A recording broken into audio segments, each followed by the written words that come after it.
അപ്പോഴേ ഇന്നൊരു മത്തങ്ങ എരിശ്ശേരി ആവാല്ലേ നമുക്ക്. ഇത് ദേവൂട്ടൻ്റെ നാളെ പിറന്നാളിന് ഞാൻ ഉണ്ടാക്കിയിരുന്ന സദ്യയിൽ എടുത്ത ക്ലിപ്പാണ് കേട്ടോ. ഇത് എഡിറ്റ് ചെയ്തിടാൻ ഇത്രയും വൈകിപ്പോയി, എനിക്ക് സമയം കിട്ടിയിട്ടുണ്ടായിരുന്നില്ല കേട്ടോ. പിന്നെ ഇത് വിട്ടേ പോയി. അതുപോലെ ആൾക്ക് പനിയായിട്ട് ഇപ്പോഴും ആൾ ട്രിപ്പിട്ട് കിടപ്പാണ് കേട്ടോ, ഹോസ്പിറ്റലിലാണ്. അപ്പോൾ എനിക്കത് സമയത്തിന് അപ്ലോഡ് ചെയ്യാനും പറ്റുന്നില്ല.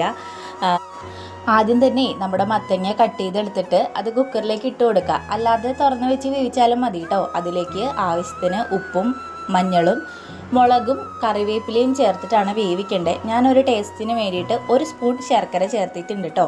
നിങ്ങൾക്ക് വേണമെങ്കിൽ ചേർക്കാം, വേണ്ടെങ്കിൽ ചേർക്കേണ്ട. എന്നിട്ട് നമ്മുടെ വേവിച്ച് വെച്ച വെള്ളപ്പയറില്ലേ, വെള്ളത്തിലിട്ട് കുതിർത്തി വേവിച്ചെടുത്ത വെള്ളപ്പയറും കൂടി ആവശ്യാനുസരണം ചേർത്ത് കൊടുക്കുക. എന്നിട്ട് അതിലേക്ക് നമ്മൾ തേങ്ങ അരപ്പാണ് കേട്ടോ ചേർക്കുക. മത്തങ്ങയിൽ ആ സമയം വെള്ളം ഉണ്ടെങ്കിൽ നന്നായിട്ട് അത് വറ്റിച്ചതിന് ശേഷമായിരിക്കണം നമ്മുടെ അരപ്പ് ചേർക്കുന്നത്, അല്ലെങ്കിൽ മത്തങ്ങ എരിശ്ശേരി നല്ല ലൂസായി പോകും കേട്ടോ.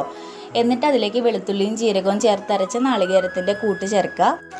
പിന്നീട് അതൊന്ന് വെന്ത് ആ അരപ്പൊക്കെ ഒന്ന് പിടിച്ച് ഒന്ന് വെന്ത് വരുന്ന സമയം കൊണ്ട് നമുക്ക് ഇതിനകത്തേക്ക് വറുത്തിടാം കേട്ടോ. കടുക് താളിച്ചിട്ട് അതിലേക്ക് കറിവേപ്പിലയും ഉണക്കമുളകും ചേർത്ത് ആവശ്യത്തിന് 1 പിടി നാളികേരം കൂടി ചിരകിയത് ചേർത്തിട്ട് നന്നായിട്ട് അത് ഒരു ബ്രൗൺ കളർ ആവുന്നത് വരെ നന്നായിട്ട് വറുത്തിട്ട് ഇത് എരിശ്ശേരിയിലേക്ക് ചേർത്ത് കൊടുക്കുക. എന്നിട്ട് കൂട്ടി യോജിപ്പിച്ചെടുക്കാം കേട്ടോ. നല്ല